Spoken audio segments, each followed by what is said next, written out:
존경하는 박병석 국회의장님, 동료 의원님 여러분, 사랑하는 시민 여러분, 정의당 국회의원 장혜영입니다. 문재인 정부의 마지막 정기국회가 종료되는 오늘 제가 마지막 5분 발언을 하게 된 것 같습니다. 저는 오늘 한 아이의 이야기로 발언을 시작하려 합니다. 편안한 마음으로 들어주시면 감사하겠습니다. 한 아이가 있었습니다.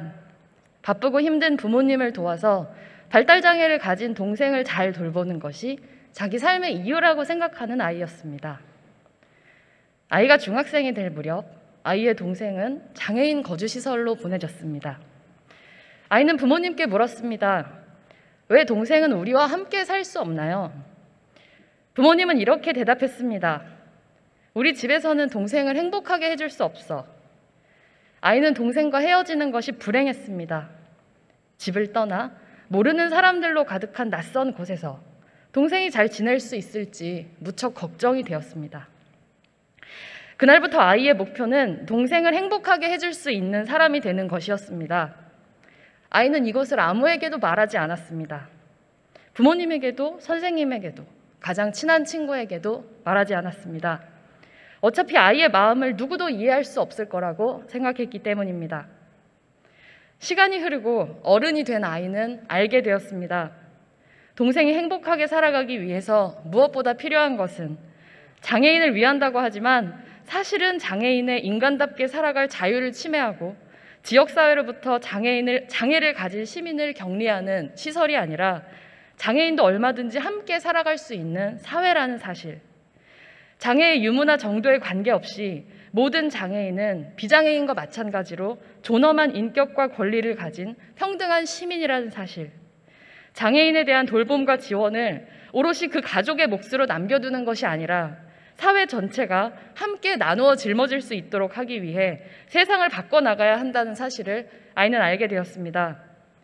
동생을 위해서, 나아가 장애를 가진 모든 시민을 위해서, 내 자식보다 하루만 더 살고 싶다고 생각하는 모든 장애 부모님들을 위해서, 그리고 아이와 비슷한 마음을 품고 살아가는 모든 비장애 형제 자매들을 위해서 아이는 세상을 바꾸기로 마음먹었습니다. 존경하는 동료 의원님 여러분, 그 아이는 지금 바로 여러분 앞에 서 있습니다.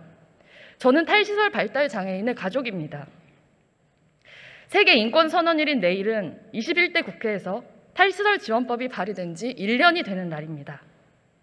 21대 국회에는 장애인의 탈시설을 권리로 명시하는 탈시설 지원법과 장애인 권리보장법이 발의되어 있습니다. 이 법에는 장애를 가진 시민들과 그 가족들의 인간다운 삶에 대한 오랜 염원이 담겨 있습니다. 이 법안은 이번 정기국회 보건복지위에 상정됐지만 안타깝게도 소위의 문턱조차 넘지 못했습니다. 이 법을 반대하는 사람들은 어떤 장애인들에게는 시설이 필요하다. 그리고 어떤 부모들은, 어떤 가족들은 탈시설을 반대한다. 이렇게 말합니다.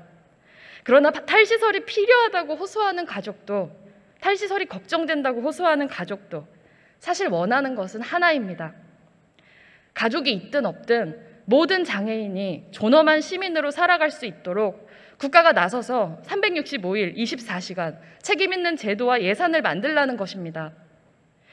장애를 가진 시민이 지역사회에서 국가의 지원으로 자립하면서 충분히 살아갈 수 있다면 구태여 자신의 자녀를, 가족을 시설로 격리하고 싶은 사람은 아무도 없습니다.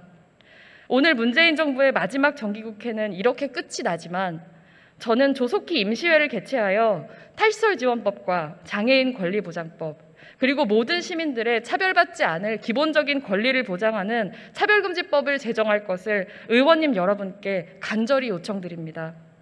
지역사회에서 한 사람의 개인으로 자유롭게 살아갈 권리가 비장애인의 특권이 아니라 장애의 유무에 관계없이 모든 시민들의 당연한 권리가 될 수 있도록 동료 의원님 여러분의 적극적인 관심과 지지를 요청드립니다. 지금까지 경청해 주셔서 감사합니다. 특히 끝까지 자리 지켜서 경청해 주신 의원님들께 특별히 감사 인사를 드립니다.